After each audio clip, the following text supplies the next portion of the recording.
Like when me and Nunley first met, every time I called him, he said, "Call me if you need anything." You've heard that. Call me if you need anything. How many people in here have heard Nunley call him and say, "Hey, call if you need anything"? But he means it. Yeah. Call him if you need anything. You might have to call me a couple times. Right. He's not going to answer. Yeah. You but might if have he to call does, Carissa. Too. Right. Yeah. No, I'm going to answer, and if it, once I find out that there's a legitimate need to help, like, come on, let's. Yeah. I mean, that's what he did for me when I got fired. He goes, "It's pretty much a Matt. I don't want you losing your house or anything. So come on over here. You got to help the less fortunate, Right. Sometimes you got to. Yeah." And they just come on over. I'll start I don't want to start a podcast, but I'll start one. I know. I did call you the next day after. So you it told was me, funny. But I called you and I said, "Hey man, this I said I ain't doing the wrestling podcast." which is no wild more. that I even answered the first time you called. You did. I mean, I believe it's a God thing, and I told my wife that. I told my pastor that, and I said, because I called my wife right after, and I called him. I said, "Hey man, me and Taker," I said, "sold the podcast WWE. I ain't gonna be doing the wrestling stuff with Undertaker anymore." And he goes, "All right." And he literally just was like, "Man, everything's going to be fine. Everything happens for a reason. You're going to be good," all that type of thing, And there was only a couple of people I picked up at that time and said, "Hey," and I don't even know why I called you, because it ain't like we were like best friends by any means. We hadn't talked since the podcast. No, and that's the whole thing. And I was we didn't know each other before the podcast. No, and like we had been around each other one time. That's awesome. Yeah. So I essentially was just like, and I don't know why, but for about 2 days, I just felt like I need to call Nunley and let him know what happened. And I have no idea why that was laid on my heart. Yeah. So I did, and I got done. And the conversation was never like, I got done with that conversation. I thought to myself, boy, this is going, man, I got me something with that guy. Me and him were going to do something. It wasn't that at all. I just told him exactly the same thing I told my best friend. I told some other people, Yeah. I was like, before this gets announced, I just want you to know what happened. And the next morning, I'm on my way into the office, and he calls me. I said, "What's he calling me for this early in the morning?" He goes, "Hey, man, when are we going to start a podcast together?" And I was like, and I'm sitting over here still drying my tears from crying from the last one. And I'm like, "I don't know, man. What are you talking about?" I'm going to hook you up with Carissa. We're going to make this happen. Yeah. And just hung up. Yeah. And I was like, I called my wife, and my wife said, "We serve a good God." Yeah, she goes, "I think that's going to be better for you." And then I talked to the Undertaker, and I said, "Man, me and Nunley are talking. I think we're going to do a podcast with him." And he said, "Matthew, that's going to be bigger than anything me and you ever did." I never told you that. That's wild.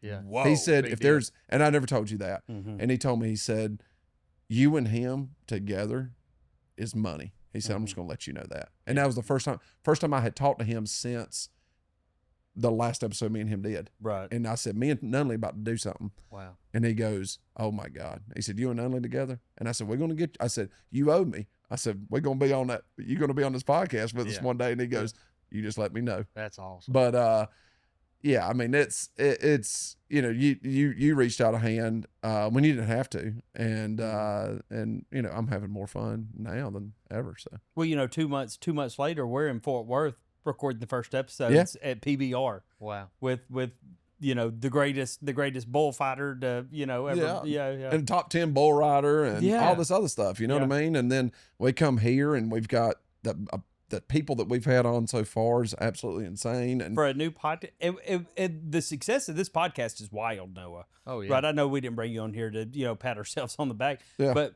we've with us only having about 10 episodes right now, we've dipped into the top 40 several times. That's awesome. Of the comedy genre. That's wild. You build it, they'll come, man. Yeah. They'll show up. And then when you look at where we are on that top 40 and you see some of the other people that are around us, and you're like, man, I listen to that podcast or I watch that, I follow that dude, and they've got millions of followers here. That one's got hundreds of thousands of followers. So yeah, that stuff's fun. But when it comes down to it, I mean, I just enjoy having these type of conversations and meeting good people. Yeah. Because we ain't gonna have somebody on here that's not a good person. I'll say that. Meeting good people. Back to Noah is the first person that I've ever met online that ever came and stayed at my house. I had never offered that. I'd never offered that to anybody before. Wow. And I said, y'all come on, let's go. Sometimes you can just kind of read somebody. And yeah, they probably financially they can't afford a hotel or nothing. So yeah, you can read people. You can just look at people. Yeah. You can look at people and say, man, he ain't got courtyard money. You know what I mean? He's got pool house money, which is my pool house. Right. He ain't got courtyard money. That's awesome. Yeah, and we've done a lot. Me and Noah, we've done a lot of cool things together. You invited me up to Benton when American Idol was for the Your the son was show. on Idol. Yeah, yeah. On the Blake show. was on Idol and sang Broken Halos with Noah. Yeah.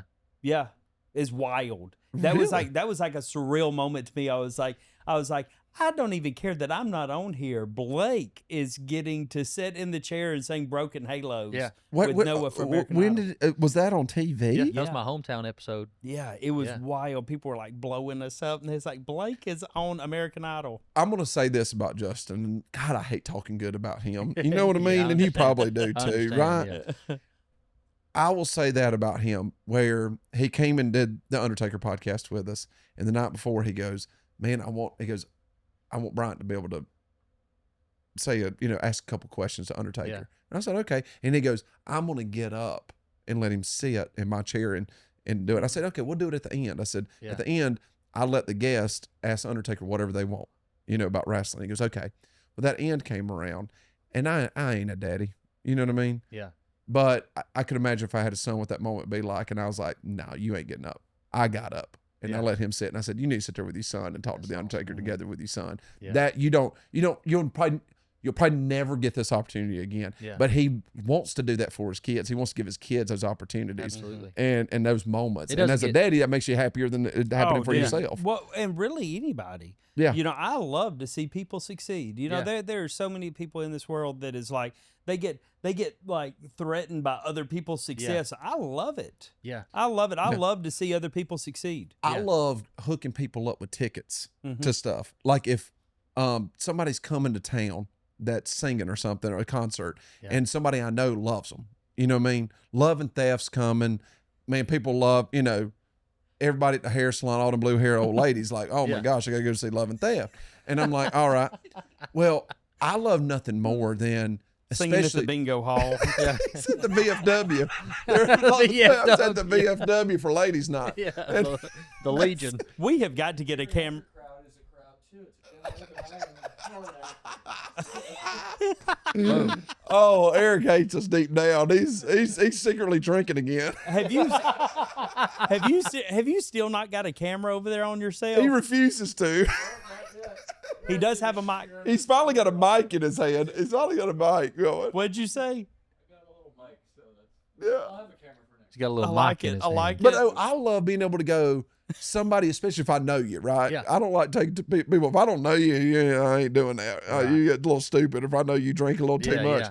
But like to be able to take them back and be able to be backstage and see that stuff and all that. I love doing that because I've been there. I've already done that. Yeah. But I love when I get to do it with other people. You know, I took my cousin, loves Luke Combs. He got to sit front row Mm-hmm. and watch a Luke Combs concert. Yeah.